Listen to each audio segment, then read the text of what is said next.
guys, we are here with Zoey this morning. We are about to go to Pet Supplies Plus, just doing a lesson, and we're going to get her, I've noticed this girl loves her some deer antlers, so I'm going to get her a new antler to bring home with her. As you can see, she's doing really well. We just got here, so I wanted to start recording right away, so that I can show you guys exactly what you're going to want to do when you take her places. So a lot of times what you expect to do is jump out of the car and just go and walk inside the store. But you really don't want to do that, especially when you're training and working with your dog, to understand that we only do things when we're in a calm state of mind. I mean, you can see just looking at her, she's worked up, she's panting, but she's still responding. So things like this where she pops up, I just reapply that pressure, and it's very light pressure. It's only 2 fingers worth. A lot of times people want to do this and apply all this tension. It is very light tension, okay? If I need to get her to pay attention, all I need to do is step in front of her and use what we call spatial pressure to basically get her to pay attention and realize, oh gosh, I gotta pay attention right now. Pressure's on, right? If we're just doing pressure and she's so focused on what's over there, she just doesn't feel that amount of force. Adding more force on the leash isn't going to help. It's just it's almost the equivalent of talking to our dog and yelling at our dog, right? So yelling at them isn't going to help them calm down. It's only going to stress them out more. Okay. So what I do anytime I go somewhere is I start working in the parking lot first, and I'll take a few laps around. Doing zigzag patterns is the best thing to do. Doing turns, you really are not going to be going in a straight line, especially in a parking lot when you're trying to get your dog to pay attention to you to go into a store. You're not trying to take a walk with them right now. You are specifically trying to get your dog to focus and pay attention to the handler. So doing turns allows you to do that, because if you can learn how to be very light-handed with your leash, I can use, so just pops, and then I can turn to get her to realize, ooh, I have to focus. She got a little ahead of me right there, right? So anytime she gets slightly ahead, right there, she's taking the lead. Right there, she's leading, right? She's in front of me, so that's leading. Doesn't matter how far ahead. Now she's no longer leading. So using your leash to kind of pull her back, or if she's going slightly faster than you, the natural instinct to do is when we're trying to be in front is to go faster and to try and speed up to get in front of her. That is only going to make her speed up and go faster as well. So I'll demonstrate. Okay.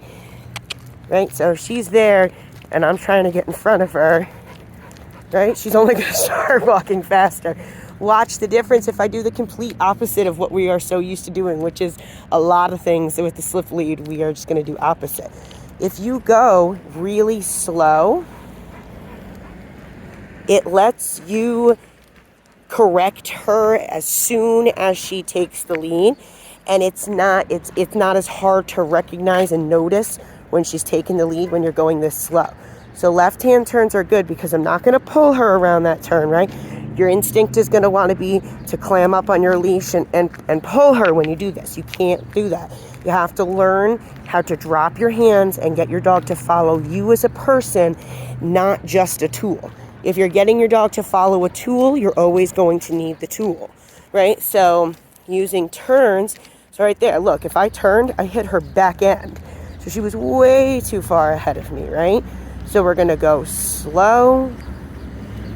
Good girl. And as soon as she takes the lead, you have 3 options. You can do a full-on stop, which is a red light, or go into a calmer state of mind. Zoey. Good girl. You can do stop, pop, or change directions, okay? So that was stop. Oops, let me fix this real quick.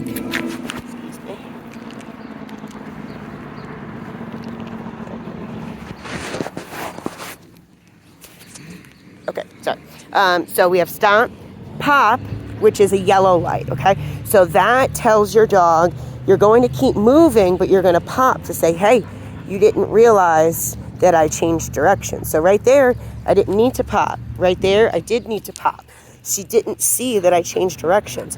Fishing her back to you and using the leash to pull her back to you negates everything we're teaching her. If we teach them That pressure on means you need to stop moving and go into a calmer state of mind. And then you go and turn and you pull her around a turn.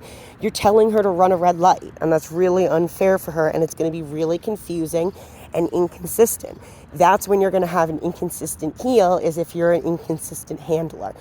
So what we do is we tend to overuse our leash, okay? It's going to be the hardest thing, I think, for owners to learn, is to drop your shoulders, drop your hands, let your leash just kind of chill on the tips of your fingers. Now, I know this is difficult because you're so used to Zoey being such a strong puller that you probably used to wrap the leash around your hand and get ready and just go for a pull, basically. But you have to do the complete opposite. We have now taught her that pressure means we stop, loose leash means we move forward. And that's the only time you get to move forward, was when it's loose. Okay. Right, so even right there, when we took off, she went a little too fast for my liking. So I used my knee to kind of bump her back a little bit. And look how nice she's doing right there. That's beautiful. That's a perfect heel. She's focused on me. Right there is when she tried to break, okay? So I'm going to show you at the exact moment so that you can kind of get an idea of when she's not paying attention. Right there, she's not focused on me anymore. So what do I have to do if I don't have her attention? I have to stop, pop, or change directions. Changing directions in this point would be the best thing to do, because she's going our pace still, and that's nice. We just need her to pay attention a little more. So again, going in a straight line is going to be really boring. She's going to lose focus on paying attention to you if you're just walking straight. That's not very fun, right? But if you do things like this, where you're making her work and look and pay attention, she doesn't have as much time to look and focus on things over there. So right there, when I make that right turn, good girl, honey. When I made that right turn, a lot of times, again, what you want to do is close your hand and pull her. You can't do that. That is literally the opposite of what you want to do. So when you turn, let your hand go if you need to. Zoey, good girl. So that you don't so that you don't accidentally do that when it's not appropriate to put pressure on her leash. Right? So again, if I turn and get myself in a good position, if I turn right, drop your hand, Zoey, good girl, right? I didn't pull at all. I just used her name, and I got her to realize, you're not looking at me. You don't realize where I am right now. You're supposed to be following me at my pace. No matter how fast I'm going, how slow I'm going, what direction I'm going, she should be following. So right there, she's not following, she's taking the lead. If I change directions, now she's behind me, right? So I'll show you again. She takes the lead. I change directions. Oops, she did good that time. So there you go. She takes the lead. Now she's way behind me, right? Because I changed directions. Zoey. Now, right now, I can just say her name to get her attention, or I can just give her just a teeny little pop to say, hey, focus. So now that we've been working for all of, 8 minutes, we have a lot better focus and control over her, to the point where now she understands, okay, it's not just free time right now. This is what I used to do. It used to just be do whatever I want, look wherever I want, smell whatever I want. But now we're doing a lesson and we're working. And a heel is a moving command. It means continuously follow and do what you're told. So doing a proper structured heel with your dog is the best way to wear them out, if you're not doing, physical exercise with other dogs as well. But this gives them physical exercise and mental exercise. Just relying on physical exercise is going to create an athlete, and you are going to have a dog that is eventually going to need to walk 2 miles and then 3 miles to get to that level of exertion. So doing zigzag patterns and turns, pace changes, that's going to wear her out more than taking her for a big, long walk, right? Or where she just gets to do whatever she wants. So again, now that we have her attention, she's focused more, she's calmed down a little bit. Notice she's not panting like she was when we first got here. She's got her mouth open and stuff still, but nothing like the beginning of the video where you could tell she was overwhelmed. So I helped her. I showed her, I'll help you through this. I'm not going to go bring you into a big, a big distracting situation right now when she's already overwhelmed in the parking lot. Then she's not going to be calm when we're inside the store. So get her calm before we go into that distraction, and then we can walk ourselves in together. So even right now, she's a little nervous. She pulled a little bit back, but I think she was trying to get to the grass. Come on, honey.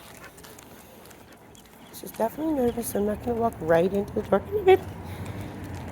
Learning to not pull her and using her name and pats on your leg or kissing noises or something like that to get her to focus is going to be key. You really want to make sure.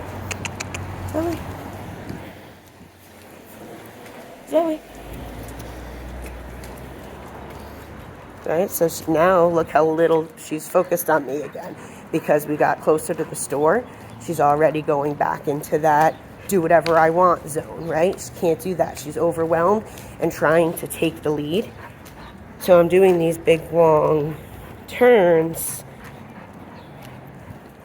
So right there, I purposely just did this and made it ugly. It's okay. So a lot of times when I do take-home lessons and I tell owners to do that, they get so worked up like they're not supposed to. It looks bad. No, that's what I want. Look, I want her to realize, no, you can't do that because what if I decide to turn all of a sudden? You're going to get bumped into. You don't get to take lead. So right there, I'm not going to wait until she loses focus on me and then try and gain it back every time, right? That's not the point. We want to keep her focused on us. So right there, you could tell she was about to lose focus. She picked up her pace a little bit, and that nice little trot she had kind of turned into a gallop. That means she stopped paying attention to me. So right there, stopped paying attention. So I gave her a pop, and I changed directions. Bumped her with my knee there. Right? Perfect. Okay, so I am going to cut it short because going into the store, I want to make sure I can focus on her and work her through this appropriately. And unfortunately, when I'm recording, it's hard to focus on everything all at once. So we're going to cut it short here. But this gives you guys a great idea of what you're going to work on before you go into stores with her, or even if you're going to a park. This is the kind of stuff you want to do if you're going to have company coming over and you want her nice and tired out, or you're going to be out for the day and you want to give her some good exercise so she's tired for the night. These are the kind of things that you're going to do. So right there, she tries to pull. You want to remember these pop and releases. That's natural for her to want to go pull over to whatever she saw right there, right? She doesn't get to do that anymore. Pop and release, okay? Only 2 fingers worth, but I had to tell her using the communication she understands, no, that's not allowed. We're not doing that. She's so used to just being able to go, go, go. And what happens is pressure turns on and you are just simply saying, okay, yeah, if that's where you want to go, let's do it, right? This is what you're saying to her. That's fine. If you want to move, we'll move. I don't allow that. I say, you don't get to move if there's pressure on that leash. Only get to move if it's like this. Good girl, love. All right, guys, so hopefully that helps. If you guys have any questions, you know where to reach me. If anybody else has any questions about their dogs, give us a call today. We'd be happy to help you like we are with me, Zoey. Have a good one, everyone.